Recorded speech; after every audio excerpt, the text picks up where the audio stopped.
And I will wait 100 participants almost. I think we are okay now, so we can start. So thanks for joining the Oracle Analytics Live. If you have any question during the live, just be sure to put the question in the Q&A section, which is at the bottom right.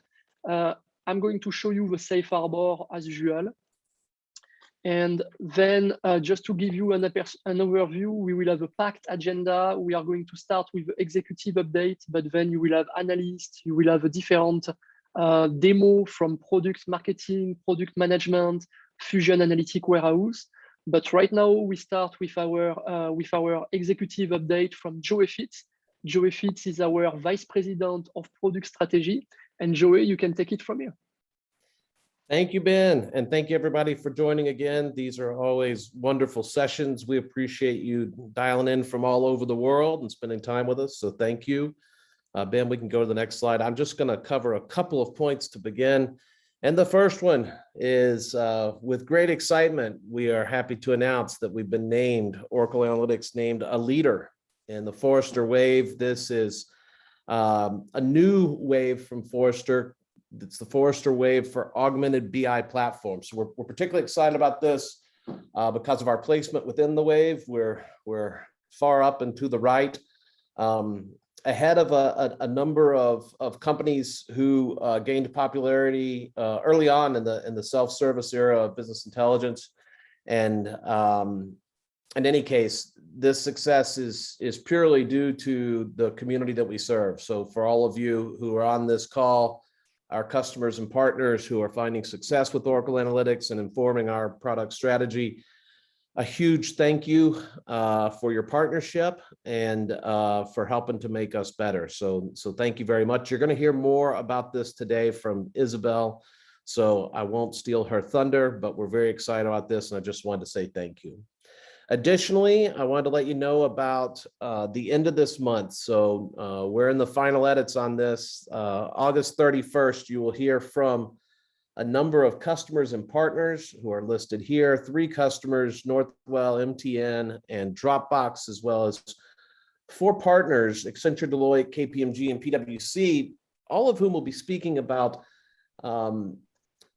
great examples of organizations who have not only survived through the last challenging 12 to 18 months, but how they have thrived. And you're not going to hear people like me from Oracle talking about how great Oracle is. Instead, what you are going to hear is straight from customers and partners speaking purely about their success and how analytics has enabled them to find a path forward and come out, hopefully, the other end of this challenging pandemic to now be in a much better position to where they're operating much more effectively, much more intelligently, much more efficiently, and serving, not only internally managing their organizations better, but serving their customers better. So it's great content. I hope you'll like it. It's straight and to the point. Should be just about a half hour's worth of content, packed with great stories of analytics success. So you can register. I'll drop the link into the chat here as well, but it's listed down there, oracle.com/go/analytics summit. Again, it's on August 31st, and we hope that you will join us. With that, I pass it back. Thanks again for everybody for joining today. We appreciate it. Back to you, Ben. Thank you very much, Joey. I'm going to pass the presentation to Barry. Barry, if you can share maybe and take it from here.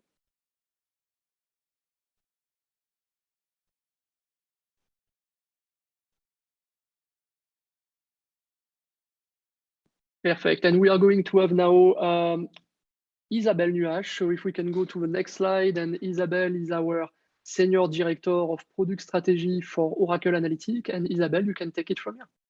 Thank you, Ben. So as you've heard from Joey, we are really thrilled that Oracle Analytics was recognized a leader. So next slide, please.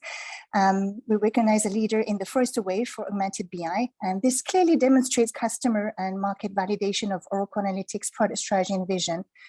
Oracle, as you can see on the screen, is clearly a number 2 in this wave. And this is one of the strongest performance for Oracle Analytics in a BI-related Forrester Wave since 2017. Oracle Analytics received the highest score, which is 5 out of 5 in 8 key categories across product offering, product strategy, and market presence.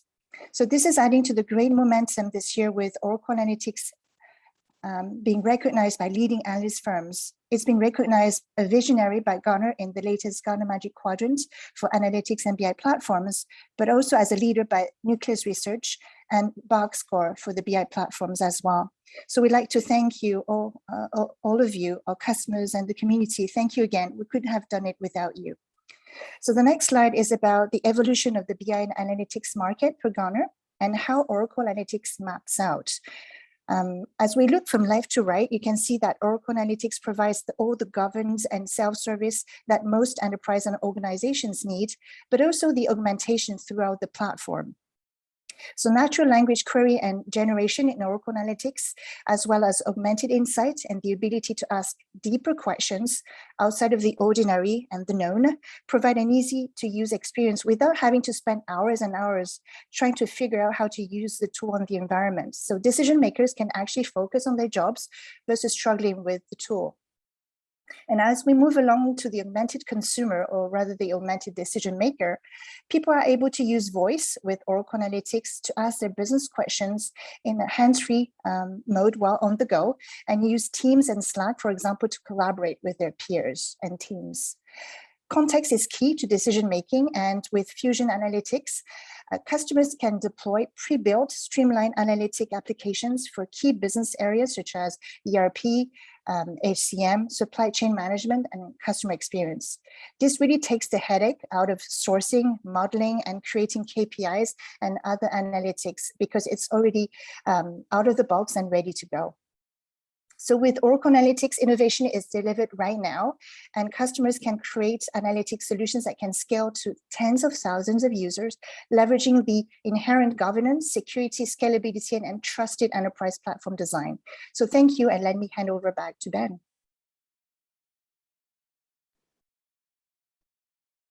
Perfect. So we are going now to have an analytic update. So if we can go to the next slide. And today we have Alexandria Tuffman, which is product manager for product strategy. And Alex, you can take it from here. Hi, everyone. So today I wanted to show you that Oracle has been helping over 400,000 customers run their businesses. I'm sure you're familiar with many of them: FedEx, Dropbox, Lyft, Outfront Media. Next slide, please. And we are proud to have over 250 top leaders innovating with Oracle Analytics. You can see our OA leaders' pictures here. Next slide, please.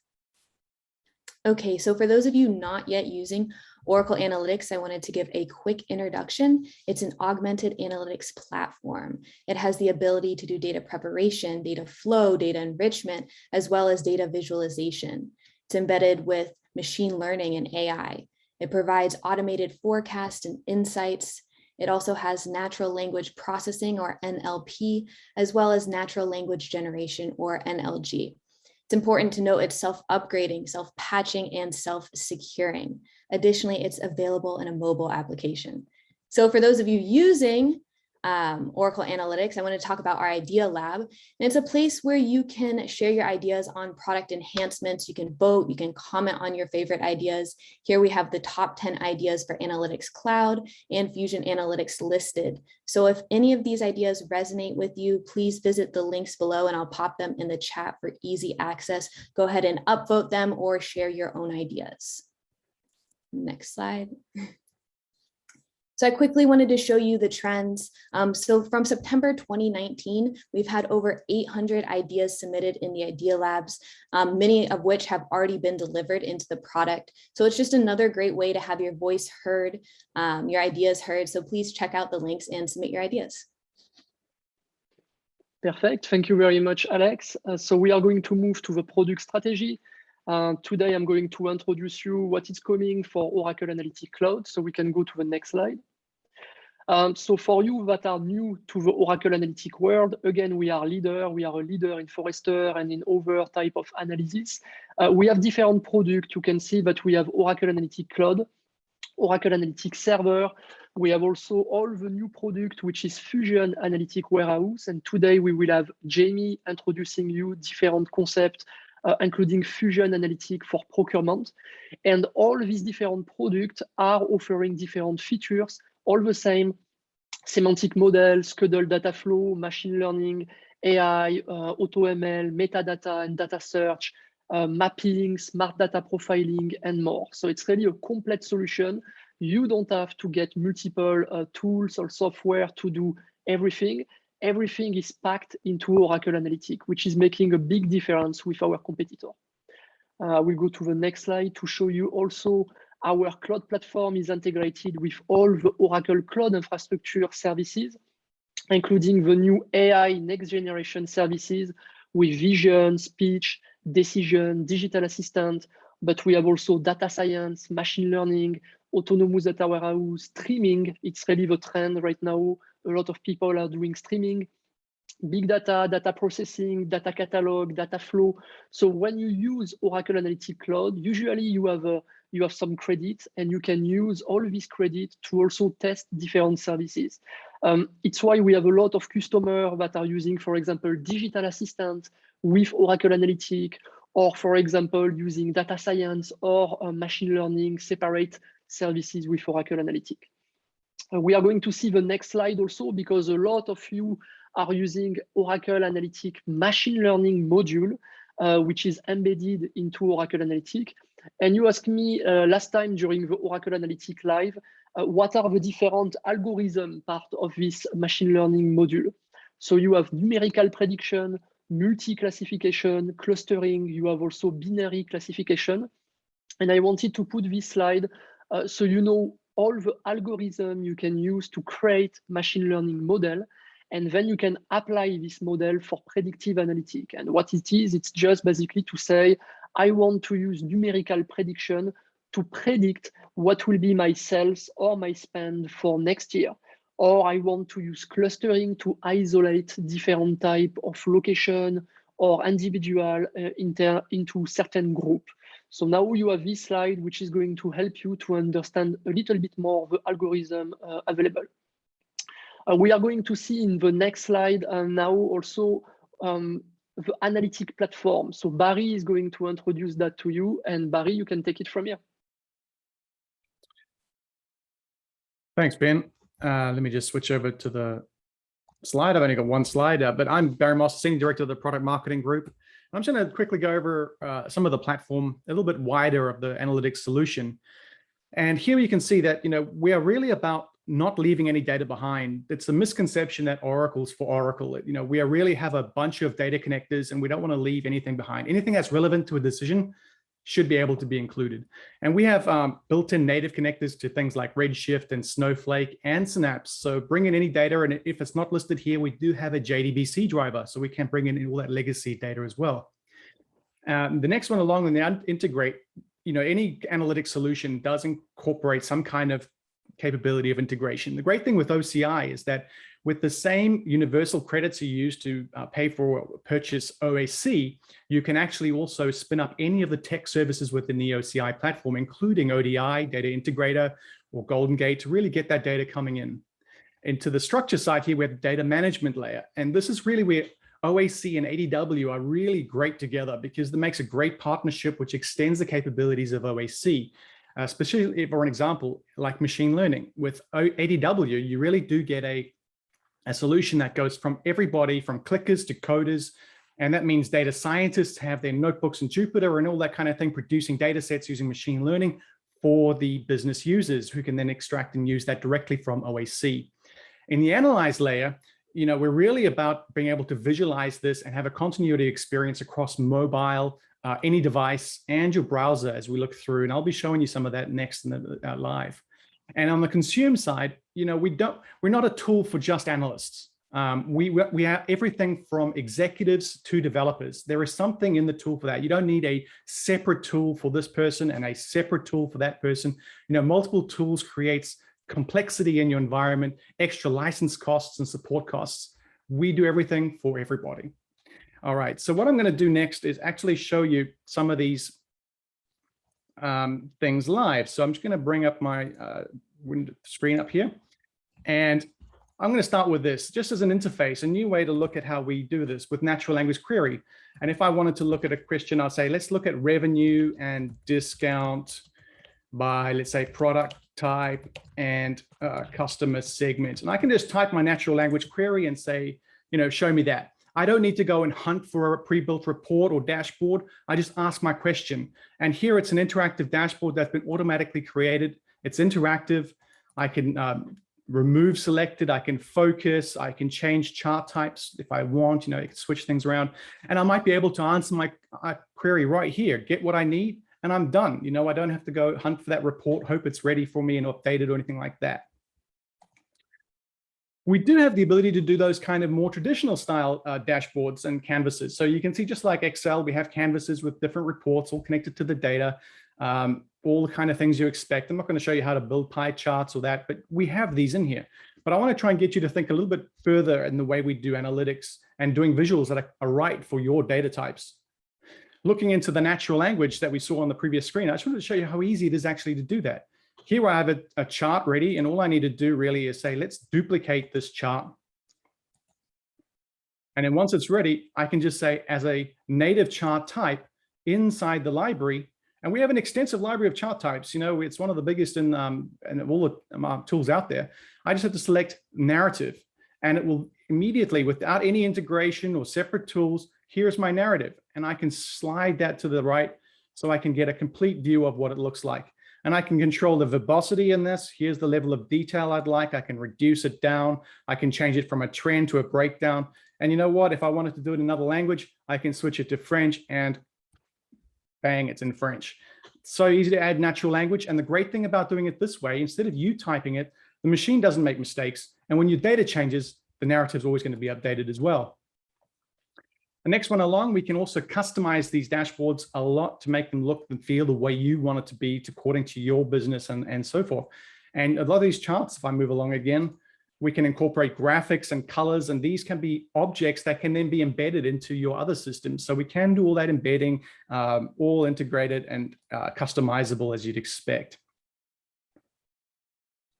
Another one with mapping, just looking at census data. So here we can see a nice chart, very easy to create with the new Mapbox kind of capabilities. I'm focusing a little bit on that today because Philippe's going to show some of the stuff, I think, later on. But here we can see some of the abilities to look at the data. And if I focus in here on some of these states, I can see the census data, and the tooltips are showing me exactly the last 5 years from 19 to 15, the changes that are there. Using maps is not always about doing it with geographical maps. Here's a map of a supermarket, and it's plotting on a heat map, the foot traffic on that supermarket space. So now we can have use cases like, how do we know where we need to enforce social distancing measures, or where is the foot traffic most busy at certain periods, so we can repurpose or reposition the products to best fit that. And on the right here, I have a kind of selector, which is the bar chart that shows the foot traffic by time.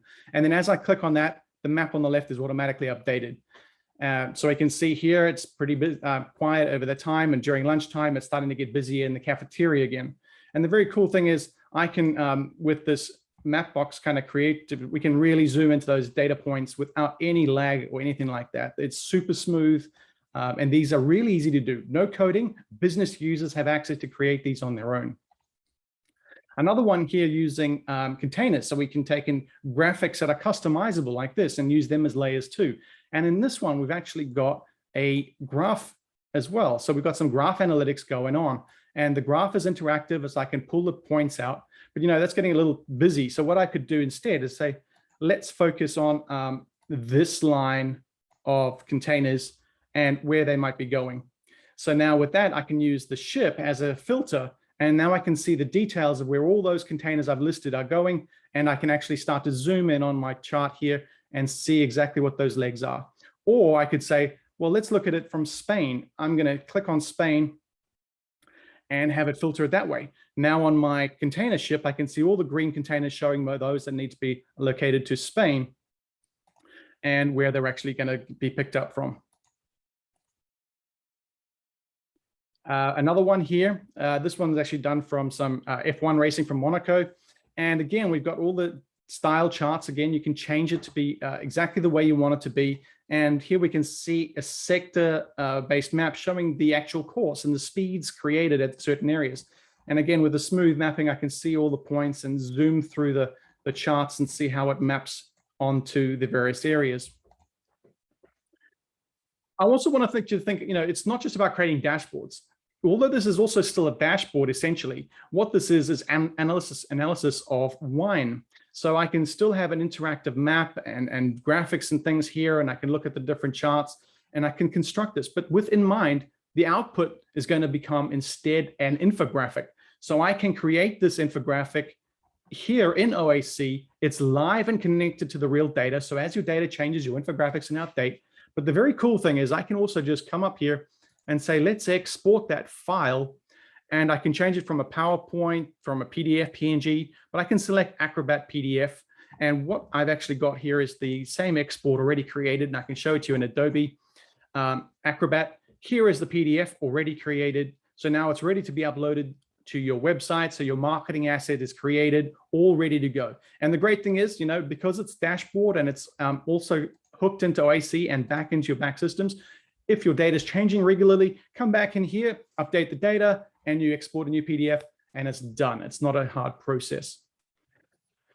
And that's it for my kind of demos. I just wanted to make sure that everybody here also knows that we do have a LinkedIn showcase page. If you're not joined onto this already, this is the place to get all the news and updates live. And you can see here, we've got a new event that's going to be this summer series that we've talked about. You can also see new tech or developer kind of content, as well as all the kind of high level interesting things at Tokyo Olympics and stuff that we're doing. So join onto our showcase page, just search Oracle Analytics on LinkedIn and you'll find us there. So I'll stop and I'll hand it back over to the next one. Perfect. So we can go to the next slide, please. And if you have any question, please type the question in the Q&A section, and we will reply from that. And Barry, I think you are back into the previous slide. I think you need to go up to the, yep, almost there. Okay. Yeah, we will answer all the questions at the end of the show. And here we have now Jamie, which is going to show us the Fusion Analytics Warehouse procurement demo. So if we can go to the next slide, we will introduce Jamie, and Jamie, you can take it from here. Hey, thank you. I'm Jamie Anderson. I'm on the product strategy team, and my focus has been around Fusion Analytics Warehouse. So today what I'm going to do is show a demo of our new subject areas around procurement, which has been on the roadmap and now introduced for Fusion Analytics Warehouse customers to use. So I will share my screen here in a second. All right. So like I said, we have a new subject area, really 4 new subject areas surrounding procurement. That would be procurement agreements, procurement purchase orders, procurement receipts, and procurement spend. And so these are different data sets that are pre-built that users can select. Also, if you're a Fusion Analytics Warehouse customer, these are the pre-built KPIs that are based off of the procurement area. So there's quite a few, as you can see as I scroll down. This is not all of them, but there's obviously a lot. Also, with the Fusion Analytics Warehouse, we have pre-built decks and cards that are based off of those pre-built KPIs that I talked about. So those 2 pre-built decks are going to be procurement spend and procurement efficiency. And so with these decks, what the user can do, and this can be really any user, the goal is that we have something that is easy for the user, the end user, to be able to pull up, is they can go in and click on these cards. And if they want to see a specific drill down on a specific quarter, what they can do, if they want to look at their addressable spend versus their, overall spend, they can drill down within that, within the actual quarter, and see it monthly. So I think that's pretty cool from just a user perspective. So these are the decks. This is the deck for procurement spend. We also have for procurement efficiency, additional cards. So like I said before, we can do the same thing again. And, if you want to see, a little bit more detail behind this, user can go in and click and see some more detail. What's also nice about these pre-built decks and cards and the Fusion Analytics Warehouse environment is that we also have deeper dashboards. If this isn't enough information, and there's also pre-built dashboards or analyses that come with the product. One of these, and I believe there's 7 pre-built dashboards, but this is one of them, which is the supplier shipment analysis. And we can see different KPIs that might be the user might want to look at, trailing 12 months for supplier delivery time for the current period. You can see receipt inspection details for maybe the last 6 quarters, and drill down into this types of information. Also, if an overview is nice, but sometimes users really want to see the detail. So with that, you can see the details by line for whatever particular period that you want to look at, and view that information. So that's just a small taste of the procurement area that is now available with Fusion Analytics Warehouse. And I'm going to pass it on to the next presenter. Thank you. Excellent, Jamie. It was really amazing. And just to let know to everyone here that Jamie will present also in the next OA Live Fusion Analytics Warehouse for ERP, Fusion Analytics Warehouse for HCM, because we have a suite of products. It's available right now. So if you want any information about that, contact Jamie. You will have her email in a follow-up email tomorrow in your inbox.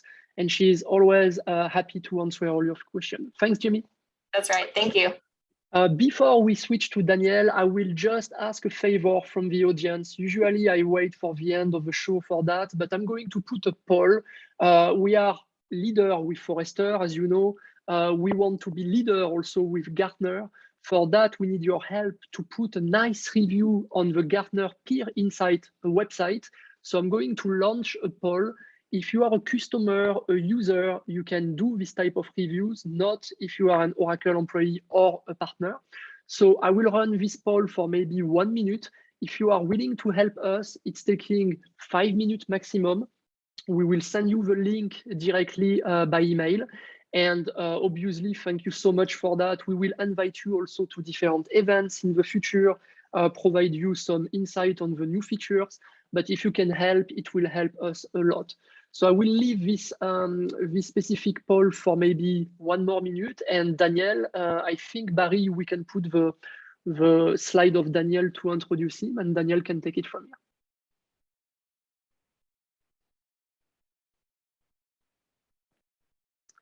The slide before, yeah, perfect. So we have Daniel Panizo, which is solution engineer for Oracle Analytics, and today he's going to do a demo of a climate change. So Daniel, you can take it from here.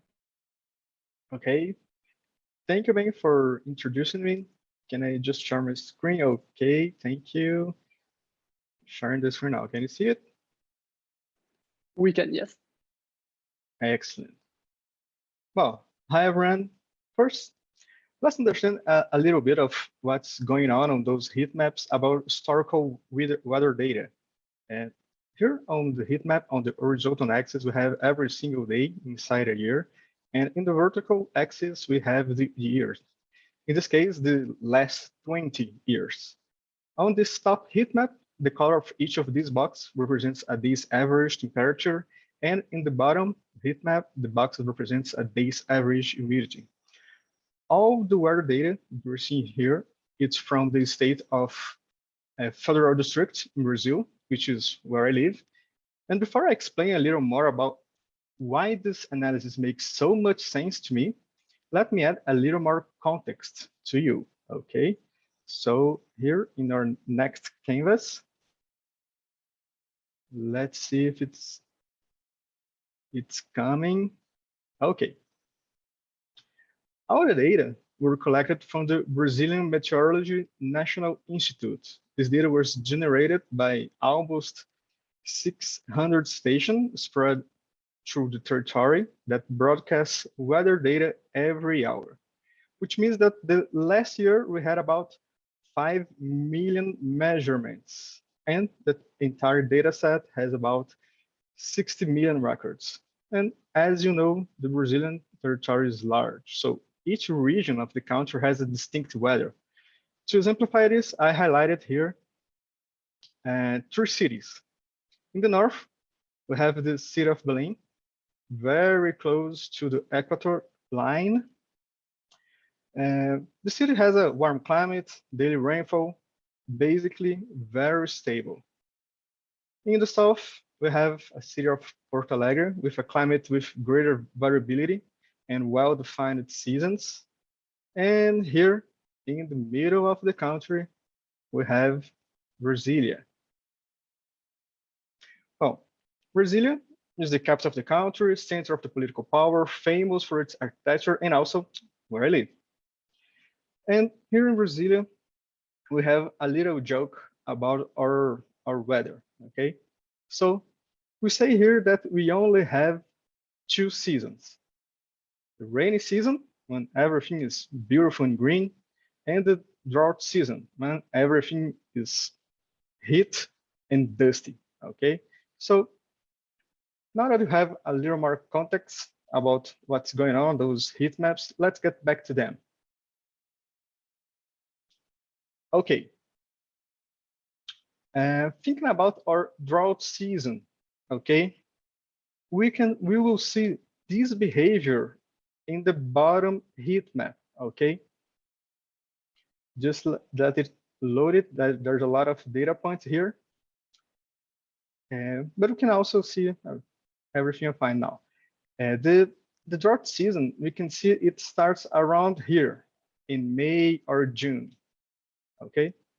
And the drought season, it spreads through the year until September, October. So we can see it by the humidity that the drought season starts dropping the humidity across all these months.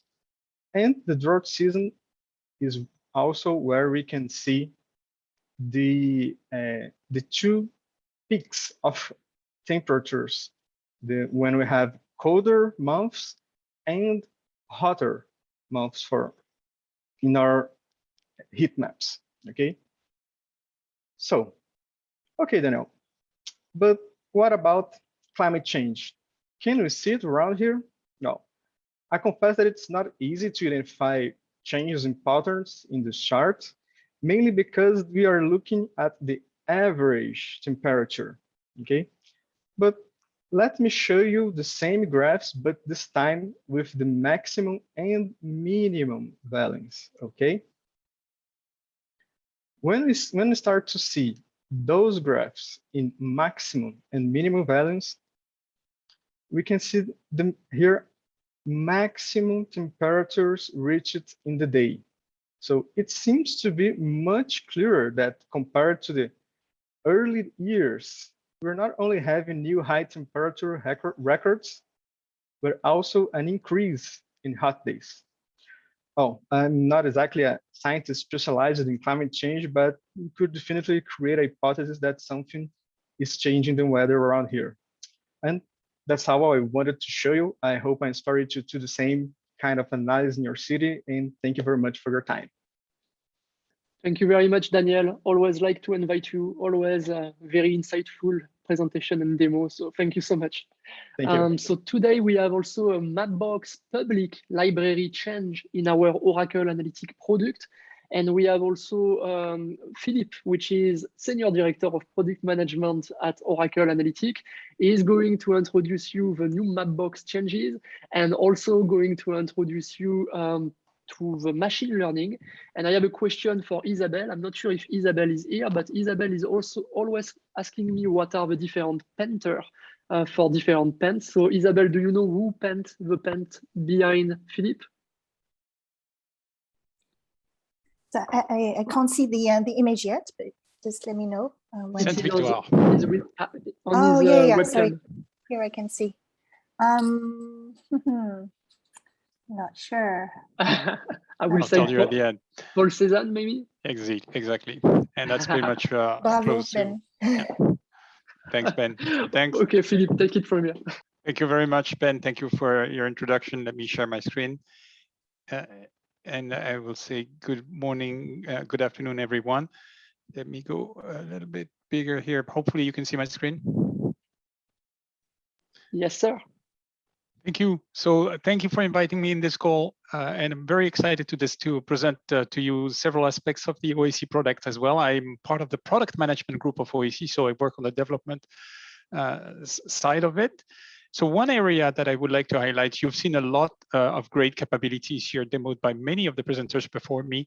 You've seen a lot of maps from Ben. You've seen maps also from Barry. There were great examples. And Barry mentioned that we have improved our Oracle Analytics Maps capability by swapping and upgrading the backend libraries behind it. So technically, it's a swap between one library to another one, but to the end user and to us analysts, the difference that it brings is that the smoothness of using maps is a lot better. So you can see a map here. Let me actually, so this is a live demo, so it will break, I have to tell you. That's the way it goes. But so this is about, you can see at the bottom left here, 72,000 or 73,000 points shown on the map. And the new capability here with Mapbox libraries allows the interaction and the zooming to be a lot more smooth for the end user. So I'm zooming here with my mouse. That's why it's stopping once in a while. I'm using my mouse wheel, but you can see that here I can go back up and forth on these 73,000 points very easily, very fluently. This works just as well with different layers. So here is a layer property. So if I want to show my, by the way, I should have told you, these are accidents stats, basically number of vehicle accidents that have happened in New York City. As you can see here over a period of time, I'm not sure exactly of exactly the period of time, but so I can represent this with different layer types. So here's a cluster. Let's look at a heat map, for instance. And with the heat map, let's change the radius of it to be a little different. So this is a radius of so many points. I'm going to make it even more red. And the heat map then will just behave like we've seen with the cluster. Clusters were groups of points. And now if I zoom on my heat map, then I will see areas in New York where we have different accidents likely areas or zones, right? So this is same. And let me end up with another type of layer, which is point. Very simple, actually plain and simple point layer. So here we're going to see 73,000 points on the map. So that's a lot of data. And I'm just going to just push it a little bit and make the every point for every single accident in New York City over that period of time be represented with, I think it's actually every lat and long here be represented with the number of accidents that happened over that period of time. So this is taking a few seconds because it's fetching all this data. Now the color is whatever it is. We could change the color fairly easily, but let me stick with this. Let me now make this a little bigger and use that zooming capability to see different areas. You see on the left, on the right here, I have a table, and I apologize, I forgot one little fix here on my table. So let's do this, okay. And that table is representing the number of accidents by zip codes and street names. Let me turn that table into a filtering object for the canvas, basically. So all I have to do is to click on that filtering object. And let's go and see Pennsylvania Avenue, where we had about 848. So these are the accidents that happen in Pennsylvania Avenue. How about Delancey Street? So this is going to jump us off from Pennsylvania Avenue to Delancey. How about Highland? How about we go now to a zip code? I don't know which one that is. I'm going to shoot in the dark here. Here are all the accidents for this zip code.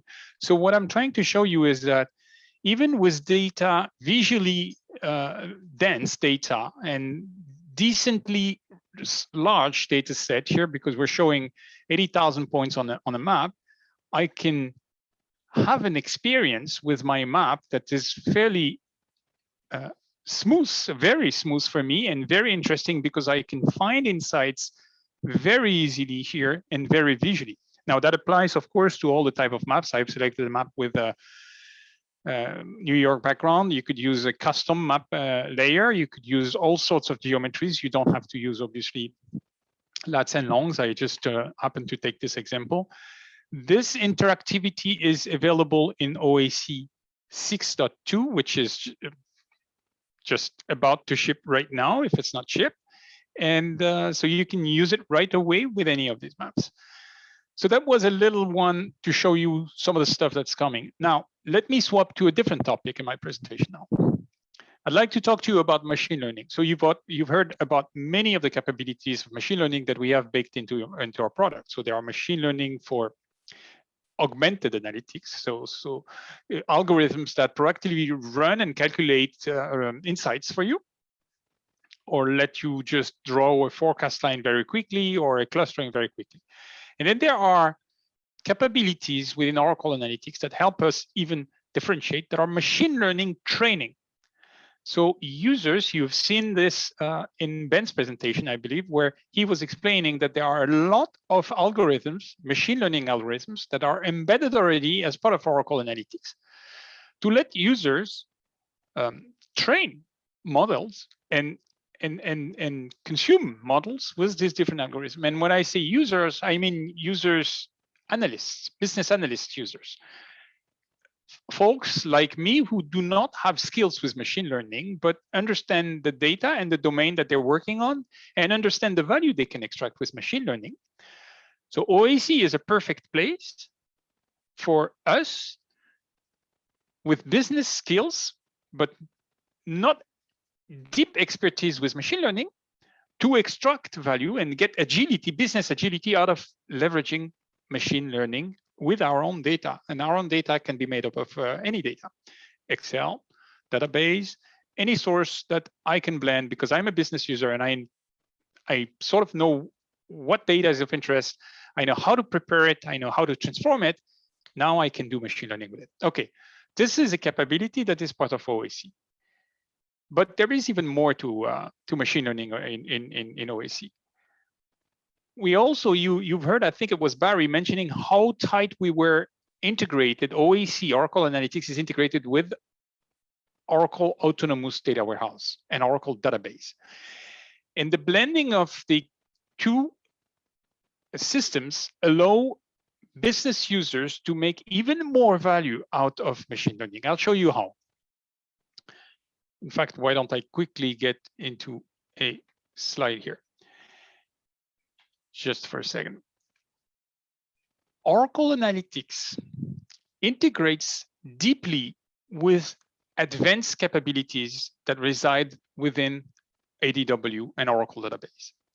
And the value for us, analysts, business analysts, with this is that we now have at our fingertips something that is extremely powerful functionally, extremely powerful for the volume, and allows us to quickly leverage it. Up until now, doing some deep analytics with Oracle, with database analytics required to at least know SQL and run queries and get this data.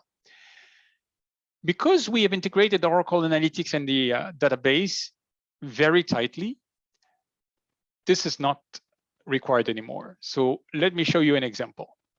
Here is some data about a network representation. I think it's a train network. And you see a visualization here that is a network visualization. It's showing about 1,800 train routes, okay? And this is the visualization that you may have, you remember Barry was demoing to you, which is interactive. I could change colors, thickness. I have some funny stuff that I could do just visualizing this data. But I particularly here marked two different dots in orange. One here is SANR, and I'm trying to find where the other one is hiding. It's right there. The other one is ASN. Okay, so SANR and ASN. And suppose that I am interested as an analyst to find the closest path between these two vertices, right? Nodes. How can I do this? So visually and manually, it's very complex for me. I can try to select different paths and figuring out manually. I can try to maybe build some queries or figure out some, look, it's very hard for me to really identify even a single path. Now notice that these edges have direction, right? So not every station goes to the other station, and maybe sometimes it's only one way. Anyway, it's a complex challenge for me. But the database has an answer for this in the graph analytics that are embedded in the database. Only I don't know how to use it. So now with Oracle Analytics integration with ADW, I can simply call. So I'm going to go in OAC data flows. So I'm going to, I've built one here just to save us some time. Let me zoom in a little bit. Okay, I start with my data set. This is representing my data set. These are the stations you were seeing in a network a minute ago. And I'm adding a node that's called Graph Analytics. Basically, Graph Analytics is a node in the data flow that will let me pick some operations that exist in the database. So I'm going to show you some of these operations. There is clustering, shortest path, node ranking, subgraph. They are pretty normal graph calculations, but very complex to achieve for me if I don't have this. But with OAC, they're not complex at all. So I'm going to click on shortest path. I just did actually a moment ago before to prepare this demo. And here, all I have to do is to say, well, okay, where do I want to start from? I want to start, my source vertex is ASN. So sorry, my browser here is playing a trick on me, but basically I select source and then I select ASN and that's it. And that's my source. And I could do the same for destination. And I want to weight. So how do we measure what is short, what is long? Well, we have to have a measure. In this case, it's time. I could have picked anything else, such as speed or number of passengers, whatever. This is the weighting. And that's it. I'm done. All I have to do at this point is to save this and say, present the results of the shortest path into a new data set for me and run it. And when I run it, let me just make sure I'm saving this as a different table, just not to override what I've done. This is going to run for maybe a minute and get back some data, result data. So I already ran it. Yeah, I want to save your time watching this thing rotating. We'll come back to see how long it took in a few seconds. But for now, I'm going to fast forward to my to the results of my calculation. So when we are done running this, there is a new data set. In fact, if you're okay, I'm just going to refresh my browser to remove these two little notes. So this is the data set that we just created. And this data set has a source, destination, path sequence. And here you see the data from this data set. What is this telling me? That if we start from ASN and we want to land in SANR, we need the shortest path given time being the constraint is to go to PNC and then from PNC to PBNE and so on. So by itself, I already have the answer here. I'm happy with this. That's functionally what I'm looking for, but I want a little more. I want to go back to my visualization and visualize this on the visualization so I can convince you that this is the shortest path. So here's my visualization. You remember that, right? And in fact, this result that we just generated, I can simply represent it directly in our viz. And though I'm going to give it a second to let it build. Of course, I need to make sure that we're taking, so I'm building this live with you. We need to show all the rows from both the data sets. And there we go. So what we have done is, so this is a bit head spinning, isn't it? And so, okay, now here's the network and here's the path between the two dots. So here's one dot. So this is one row. So if I go to one, this is the first row, the first branch. Second, you can see as I select them, they highlight on the chart. And the 10 steps to go from one to the other in the shortest amount of time. Achieving this, and we really did it here live, took me 5 minutes. and no skills. And it's a great benefit, functional benefit for me. There are multiple examples like this that have OAC leveraged the power and the capabilities residing in ADW. Some of these examples are text analytics, for instance. So I showed you graph analytics, but text analytics with tokenization, same experience. Time series database analytics right there. Frequent item sets, market basket analytics. You know, what are the transactions that we see along together most often? Unpivoting data, association rule calculation, what is most likely to be next purchase with this purchase, and so on. It really relates to as well frequent item set, but it's very powerful for me. And all of this is available today in OAC. All it takes is 5 or 6 clicks to build a data flow and look at the results. You see the graph part I just demoed to do. I am very excited with this. I think this is very powerful, and it enables a great business agility to a vast majority of your users without requiring expensive technical skills on their side. And that statement that I just made also applies to more than this. I showed you how a user could use ADW Advanced Analytics just by a few clicks on OAC. We also have the ability to use custom machine learning models that exist in ADW by OAC users. So Ben is a data scientist, and he has built different machine learning models in the database. And I am an analyst, and I'm very interested in consuming and making value of the models that he has built in the database. All we have to do is to basically register it in ADW, in OAC, run it in OAC, and see the results. So let me show you this. I have 5 minutes left. I am going to be a little brave to try to demo this live to you.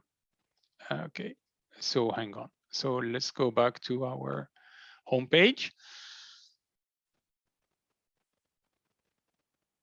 All right, so catalog. This is, it's under my folders, OML integration. So here is a data set that I have that is showing bank account data with different attributes. And what you see here is a number of customers, 15,000, and the yellow or the orange part are the banking customers that have purchased an insurance along with their banking business. And I have sliced this by gender, age, by car ownerships, all sorts of profile information that I have in this data set. And what I would like to do is to well, actually, I didn't do it. Ben did build a machine learning model to predict that yellow probability, the orange part of this chart. And he has built this model in ADW, and I'm going to consume it to apply it to my own data set as well. Just how much can we predict people may purchase some insurance products from our banking customer base? And what I'm going to do that is to simply register in a machine learning model that resides outside of OAC. So in this case, it's an Oracle database. So that's a database that I have set up. And here you can see it's pretty cryptic. I see a lot of machine, or actually names. And if I click on a name, I can see that this is a classification. It's a decision tree algorithm for a classification model that is actually predicting buy insurance. And these are the parameters that Ben has used when he built this in ADW. So there are different technical parameters, but remember, I'm a business user, so I'm a little lost here. Anyway, I trust him because he's part of the data science team. So that's the whole point. And these are the input and output. You know what? I can click through different models. I will see that this one is another decision tree. He may have trained a lot of models. This is a general linear model. This is another one, and that's naive Bayes, and that's SVM, and so on. So let's pick this one just to go with something. I'm going to call it demo, and we're going to run it. So all I did here is make this exist into OAC, and now I can consume it. Now I could even look at it. Okay, if I looked at it in the machine learning tab, I would find, here is my demo model. I would find information about it. I would find metadata about it. I would find even all sorts of data telling me what this model is exactly about and how it works. You know, decision tree itself, the computed settings, the classification targets, all sorts of data that the database is generating about this model, so we can explain it and understand it. In fact, if I look at one of these data sets, I can easily produce visualizations in OAC that will help me even understand and explain what this is showing. So this here is, okay, I need to remove this filter. Okay, I saved this report with too many filters, okay. This here is basically visualizing the decision tree of the model that Ben has built, and the different names and attributes and the operators for each of them. So when I do select a branch and go down the branch, I understand that this model is, for instance, looking at this combination of attributes to predict a high value or a low value, or I can look and try to understand. That's just information and metadata. So this is all available for me in OAC. It's at my fingertips. But as I said, most importantly, I'm interested in running it. So running and consuming this model is also done via a data flow like I did earlier on. So I have prepared one to save time. Let me watch time. I have another 2 minutes. That's going to be quick. Apply model. And apply model, I'm using, okay, it's not exactly the same model because I just loaded the 1.2 a minute ago. And when I apply it, basically this is telling me, show me exactly what are the, well, it found out that, you know, the input data was already there in my source data set, so I could have overridden this. So basically telling the model that, hey, you expect credit balance, and I'm going to give you a column in my data set that has this. I also can say, give me prediction and probability, which is basic, but give me more than this. Give me prediction of the different classes. Yes, no, maybe, and so on. And that's interesting for me as a functional person. I don't want to know only the one that is the most probable. I want to know the probability of all of them. Or give me, for each record, what attributes are making up the prediction for these records. So that's explainability. So because of time, I'm going to skip the running here and go to the results. This running is also very fast. And why is it very fast? Because it happens all in the database. There's nothing happening in OAC here. This is all pushed. The lift is all pushed to the database. And the database generates a data set. And that data set can be visualized on OAC very easily. So here's a visualization where I'm showing the results of my prediction. So it's still the orange column, but in this case, we have calculated a prediction. We're not using the actual value anymore. We are predicting. We have confusion matrices. We can do all sorts of visualizations there. We can just build the same sort of analysis that you saw a moment ago when I started, but instead of using the actual, I'm now trying to understand prediction on a different set of customers and which one I should take business action on. And this is only possible because Ben had built this model, very sophisticated model, and I could consume it from OAC. And the last thing I want to show you is, remember when I was saying, run this model and also give me the prediction for this, the attributes that drive the prediction. So here are my customer IDs. So this customer here was predicted with a yes 63%. So he's probably going to buy. But why was this customer predicted this way? Because of the status of this attribute on his side with this weight, and because of his state, and because of the number of transaction ATMs. But this customer, the next one, very different profile, very different prediction.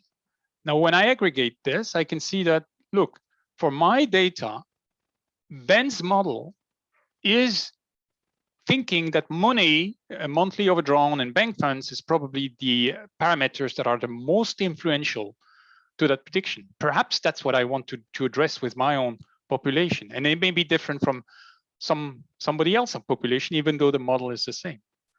So I can explain the results exactly on my data. So if I filter on a different group of data, let's say people who only have one children, let's see if this is any different. Yes, you can see that the parameters are swapping. So this is very different. If you have one children, then what's driving the prediction for you to buy an insurance from me is your checking amount. Okay, maybe this is something I want to take action on myself because it's really pertaining to my own data set. I am late. I'll stop there. No Sorry, worries. Ben. It was excellent. Thanks for your Thank you attention. thank you so much, Philippe. It's always excellent to see all this use case. I'm going to ask the audience one more thing. I'm going to ask you to score the webinar. I'm going to put that. You are going to see it for maybe, oops, that it's me. So you are going to see it for maybe 1 minute. And in the meantime, I will say, again, if you can help us to go to Gartner Peer Insights and put a very good reviews for Oracle Analytics, it's helping. We will contact you to help you also. If you want also to have a meeting with Philippe to help you with machine learning, we can do that. We do some workshops sometime. Philippe has also a webinar about data science, which is very helpful. And again, if you have any other idea or algorithm to put inside Oracle Analytics, let us know. We are going to double down on machine learning, double down on artificial intelligence inside Oracle Analytics.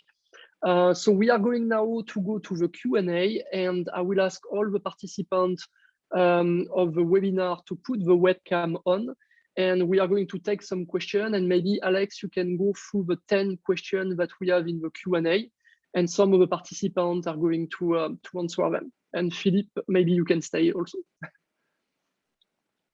Perfect. So for our first question from Sai, when will web-based data modeler be available?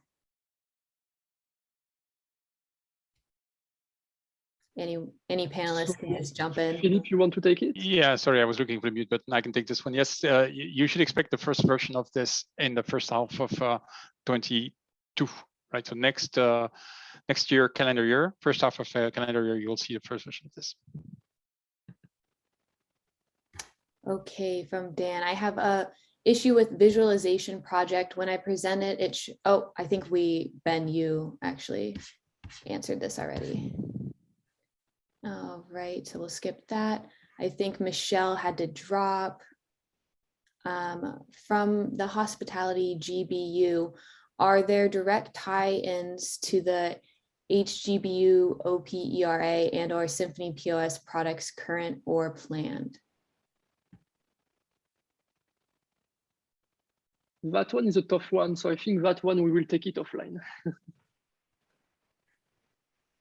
So we can go for the next one, maybe, Alex. Okay, from Julio, do you have a mapping between business use case and machine learning algorithms recommended? So that exists within Oracle. In OAC, you have a little more than what I've shown you. I didn't have time to show you, but you have a few right clicks that will obviously select the right algorithm. But your question is more generic. So what exists as part of Oracle is many capabilities in machine learning, and they come with these type of mappings. In particular, as part of ADW, and I didn't mention this, but ADW allows to have AutoML. AutoML is a very user-friendly capability that says, I don't know anything about which algorithm I should use, just figure it out.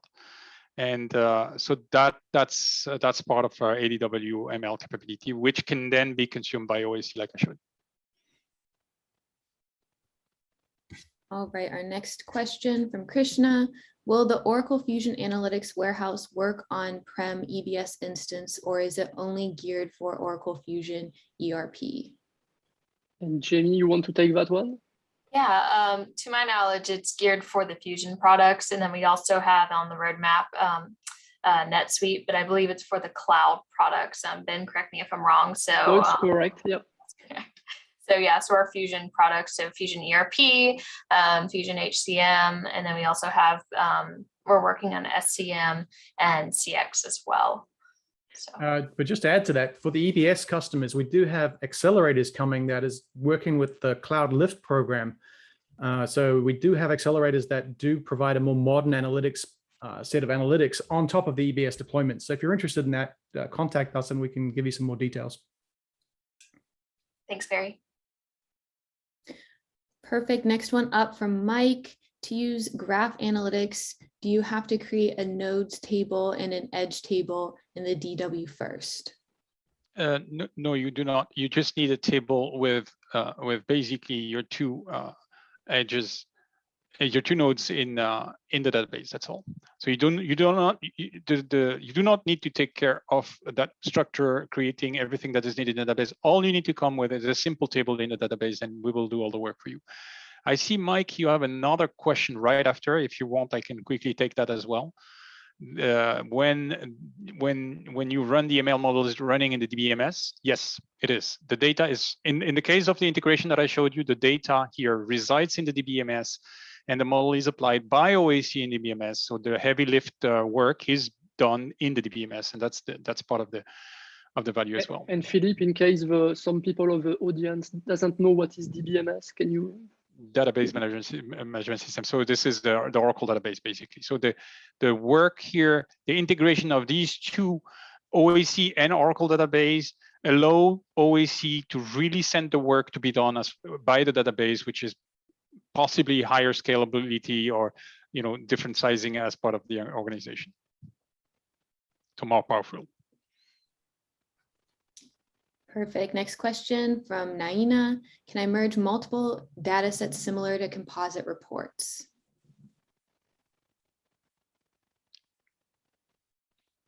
Not sure what do we mean by composite reports. Do you have an idea, Philippe or Barry?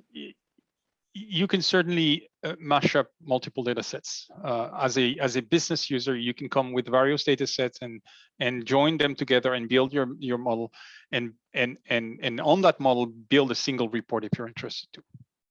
You actually, yes, okay. That's basic capability of OAC. Yeah. Okay, next one from Nishit. When will Redwood layout be available on Oracle Analytics Server? Barry, do you want to take that one? Sure, that's an easy one, luckily. It's intended to come out with the version 6.4, which is actually going to be next calendar, the first release of 2022. So we're looking around the first quarter of calendar year. From Ambili, do we have capability to access OML data directly from OAC? So just to precise the question, you can access OML models from OAC, and that's what I demoed to you. You can access data about OML models from OAC, or data that are the results of OML modeled by OAC, from OAC, and that's just as easy as I showed you. Remember when I showed you the tree diagram? What you cannot yet do from OAC into OML is train and design new models in OML. You can do this in OAC, but you cannot design new models in OML. Hopefully I answered the question. And for the audience, OML, if you are not used to, it's Oracle Machine Learning, which is a separate service that we have in the cloud, allowing you to just do machine learning model. But as Philippe said, we integrated Oracle Machine Learning, so OML with OAC.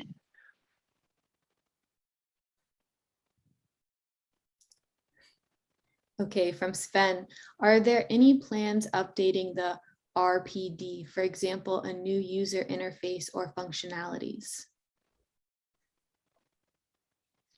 Yes, I think that was similar to the first question. We are working on a web-based interface that will allow the same functionality as the existing admin tool, so basically the client-based interface for the RPD, but more. So this is expected in the first half of next year. So this will change. Yeah, it's a big change. From Karthik, can we predict data in triangle chart pattern using Oracle Analytics? We didn't integrate that for capability in OAC, but that capability exists as part of the graph solution in the database. So that exact functionality is not available yet in the OAC interface using the database. You have to go in the database directly. And I can see the next question from Jer. Can you register models coming from Oracle Data Science Platform? That's definitely on the roadmap, Jer. Stay tuned. We're working on this.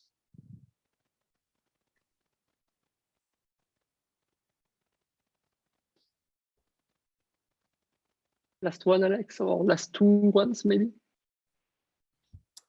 Another one from Ambili, as Ben suggested, a workshop with Felipe to take us through advanced machine learning modeling capabilities of OAC in depth would really benefit us.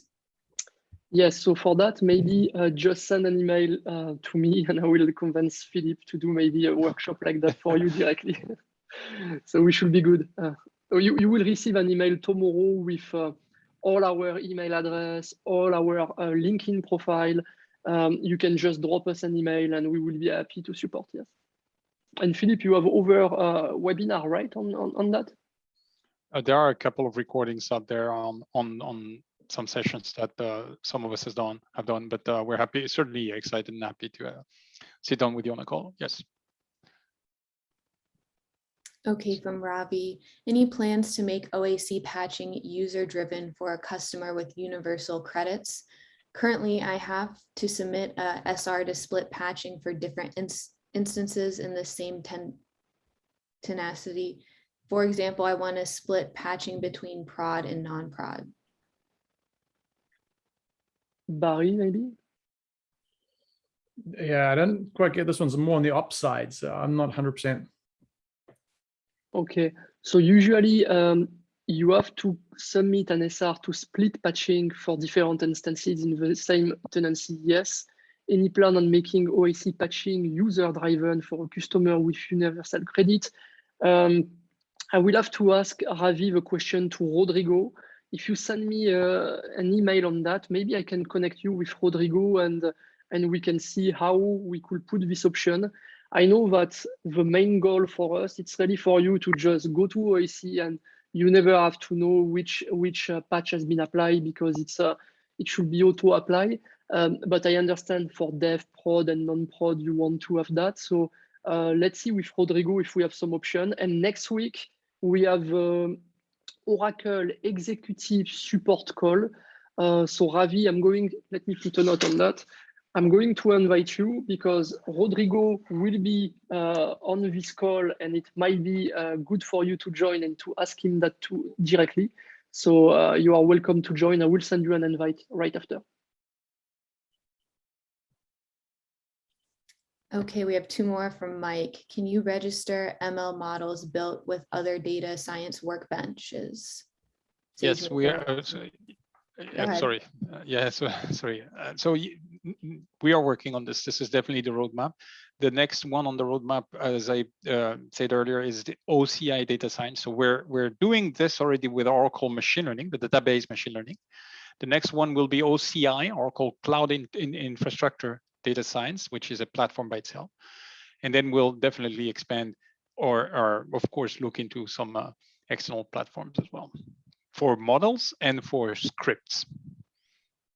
And the next question for Mike, is it possible for the catalog to know about ML models built using Oracle and non-Oracle tools? Yes. So this is already, this capability is already there with the distinction between OML and OAC. OAC itself is also a machine learning solution, and you can design models in OAC. So we're already doing that distinction, but we haven't integrated more with other tools. So we're not yet there for the other ones. We have two more questions that are in the chat instead of the Q&A. I'll go ahead and read them out. One of them is if Oracle has OAC in the learning materials platform under Oracle University, is there a plan for that? I'll let whoever can answer that. Maybe Barry, I don't know. I think normally Pete should be the best one to say that, but I think it's in the plan, in the pipe, but for when, I don't know. Barry, do you have any idea? Yeah, that's right. I believe there's an update coming for the OU, but I don't know the timelines. Okay, no worry. And what was the next question, Jamie? The next one is if we support integration with Workday with OAC. Yes, and if I remember, Workday, it's by API. I think I asked last time, Gabi. So yes, we are supporting that. But we don't have a dedicated connector. You need to use API for that, API call. And I think, Alex, we have a last question from Mike in the Q&A, and I think it will be the last question that we take because it's already 15 minutes past the clock. So maybe Alex, you want to tell the last one? Can you register BI reports and dashboards from non-Oracle BI tools in the catalog? So embed, you can certainly embed. The question is, could be more precise, but you can embed content into OAC, or you can also have OAC source from any API where you could have some data or reports that could be presented as a data set themselves. That's how I understand the question. Yep, perfect. And I'm going to share a last slide really quick for the audience. And now we are going to, okay, so Mike say the idea is to know about all BI artifacts in the catalog. The idea, that would require a little bit. It's not a vanilla capability right away with non-OAC systems and OAC together. So that requires a little bit of deeper answer. Okay, and we can take that offline, Mike. If you want, you can drop an email and we follow up, or we can sometime make even a 30-minute call if you have more questions. I wanted to say thank you to the audience, because the audience is growing every month. I think at the start, when we started, we had 20 people joining the Oracle Analytics Live, then it went to 50, then 70, then 100. Not during the summer, we are close to 250 participants. Today, I think we were around 160. So again, thank you for joining. I know we have more and more companies from Fortune 500 using Oracle Analytics. The vast majority is using it, and it's because of you and because you spread the word. So thank you so much. And if you want to see more of something like data preparation, data flow, machine learning, auto insight, or anything, the next session in September, let us know. In September, we are going to have special guests. We will have someone from DataCAD, which is a new organization helping to know what are the best practices with dashboard.